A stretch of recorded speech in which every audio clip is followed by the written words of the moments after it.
जय हिंद दोस्तों, मैं विकास भारद्वाज एक बार फिर आप सभी का मेरे इस वीडियो में स्वागत करता हूं।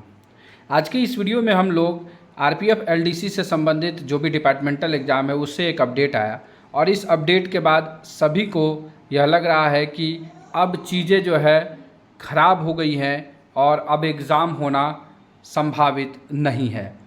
तो आपके मन में जो ये दुविधा हुई है, बहुत सारे लोग इस चीज़ों के लिए क्यूरी कर रहे हैं और उनके मैसेजेज आ रहे हैं, तो मैं आपको ये क्लियर कर दूं कि इससे संबंधित मैंने जो पिछला वीडियो अपलोड किया था वही चीज़ को एक लेटर फॉर्मेट में आपके सामने जो है ये प्रस्तुत किया गया है और उसे समझने का प्रयास करिए।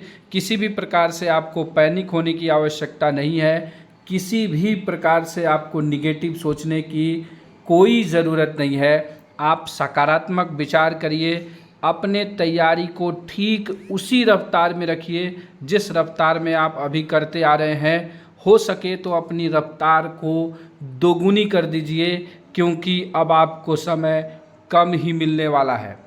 तो ऐसा मैं क्यों कह रहा हूँ, क्योंकि इस लेटर में यही कुछ कहा गया है। इस लेटर को एड्रेस किया गया है चोखा रघुवीर सर को, जो कि हमारे रूल 72 ASI सब इंस्पेक्टर के जो है चेयरमैन हैं, अरुण त्रिपाठी सर को जो कि ASI के चेयरमैन हैं, साथ ही साथ जो हेड कांस्टेबल बैंड और ASI बैंड के हैं श्री कुमार निशांत सर, उनको किया गया है, और डॉक्टर श्रेयंस सर को किया गया है जो कि ASI MT जो अंडर रूल 72 के तहत होना है उनका चेयरमैन है। साथ ही साथ श्री A नवीन प्रशांत को किया गया है जो कि हेड कांस्टेबल MT के है। मतलब अभी इतना एग्ज़ाम डिपार्टमेंट का जो है प्रमोशन का LDC का बाकी है। तो इन सारे लोगों को एड्रेस करके ये कहा गया कि आपको एक इंस्ट्रक्शन दिया जा रहा है regarding selection for promotion in RPF। इसमें ये कहा गया कि रेलवे बोर्ड ने एक लेटर निकाला था 5/3/2025 को।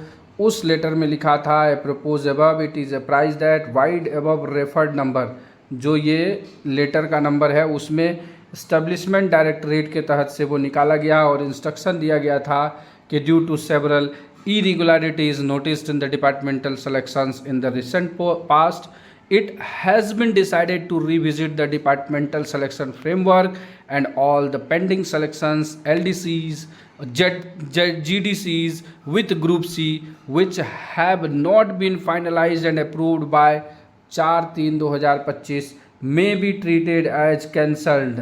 लोग सिर्फ इस कैंसल्ड वर्ड पे फोकस कर रहे हैं। ये जो अन्य रेल का जो अन्य विभाग का एग्ज़ाम है उनको कैंसिल किया गया है। No further selections may be initiated until further instruction to regulate the selections will be issued in due course. उनको कहा गया कि बाकी जब तक कोई ऑर्डर नहीं आता है आप इसको कैंसिल मानेंगे। लेकिन इसी के क्लैरिफिकेशन में RPF ने कहा कि the above mentioned letter has been examined at security directorate railway board in consultation with establishment directorate railway board and it has been decided that RPF may continue with the selection processes for promotion as they are being governed by RPF rule 1987। मतलब हमने पिछले video में आपको कहा था कि ये letter हमारे ऊपर RPF के ऊपर लागू नहीं होगा, क्योंकि हमारा जो सिलेक्शन प्रोसीजर है हम RPF रूल के तहत सिलेक्शन लेते हैं। तो further the chairpersons of the selection committees are advise to maintain strict vigilance on entire process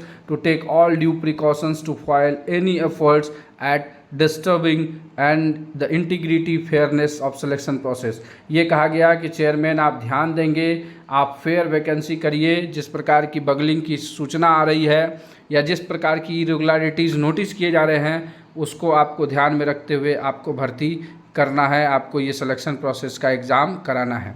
तो आप तैयार हो जाइए, आपका एग्ज़ाम जो है कभी भी हो सकता है और मोस्ट प्रोबेबली अगर हम कहें तो एक्सपेक्टेड है कि नेक्स्ट मंथ में आपको दोनों एग्ज़ाम हो जाएगा, ASI और सब इंस्पेक्टर रूल 72 का। ये मेरा मानना है। आप बाकी चीज़ें देखते हैं डिपार्टमेंट कितनी जल्दी इस पर एक्शन लेता है। ASI का एग्ज़ाम तो हो ही जाना चाहिए अगले महीने। सब इंस्पेक्टर का थोड़ा सा हम 5% रखते हैं कि ना हो पाए, क्योंकि अभी तक उसका बहुत सारा प्रोसीजर बाकी है।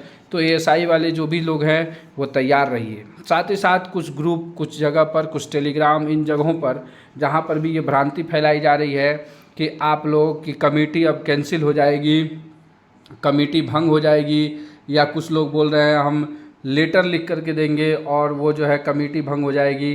तो आप इस भ्रांति में ना रहें, क्योंकि कमेटी जो है वो भंग नहीं होती है। आप ध्यान से पढ़ेंगे, पैनल वर्ड का यूज़ किया जाता है। पैनल भंग होता है 1 साल में, कि मान लीजिए एएसआई का एग्ज़ाम आपका इस साल हो गया और आप एएसआई में सेलेक्ट हो गए, लेकिन आपके रेल में आपकी वैकेंसी नहीं है, आपको पेंडिंग में रखा गया, और वो 1 साल तक वैकेंसी अगर नहीं क्रिएट होती है तो आपका सिलेक्शन जो है वो कैंसिल कर दिया जाएगा। इसके लिए मैं उदाहरण दूंगा। मैं उन व्यक्ति से मिला हुआ हूँ, वो काफ़ी जो है दुखी भी है, चिंतित भी है। ईसीआर की घटना है, हमारे जो है हमारे स्टूडेंट में से एक जो कि सेलेक्ट भी हुए, लेकिन उस सिलेक्शन के बाद 2021 वाले में उनको वैकेंसी नहीं मिली और वैकेंसी क्रिएट नहीं हुआ। 1 साल के पैनल के बाद फिर से बेचारे को प्रमोशन नहीं मिला। तो ये चीज़ होता है वहाँ पर, कमेटी का कोई बात नहीं होता है वहाँ पर। इन चीज़ों को आपको ध्यान देना है।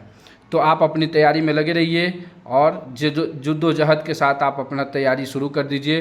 कोई भी किसी भी प्रकार से कहे कि सिलेक्शन नहीं होने वाला है, एग्ज़ाम नहीं होने वाला है, उन बातों को आपको नज़रअंदाज करना है और आपको अपनी तैयारी में लगे रहना है। जो काम आप कर सकते हैं उसी काम में आपको बेहतर बनते रहना है। तो अपनी तैयारी को दुगनी मेहनत के साथ करना शुरू कर दीजिए और हम लोग अब मिल करके फिर से इनिशिएशन करेंगे इन चीज़ों को, क्योंकि मैं भी जब एग्ज़ाम आता है तो चीज़ों को आपके लिए नए ढंग से पेश करता हूं। तो उन चीज़ों को लेकर के अब हम लोग यहाँ पर लगे रहेंगे। तो आशा करते हैं कि आपको यह लेटर समझ में आ गया होगा और आपके अंदर ऊर्जा का संचार जरूर हुआ होगा।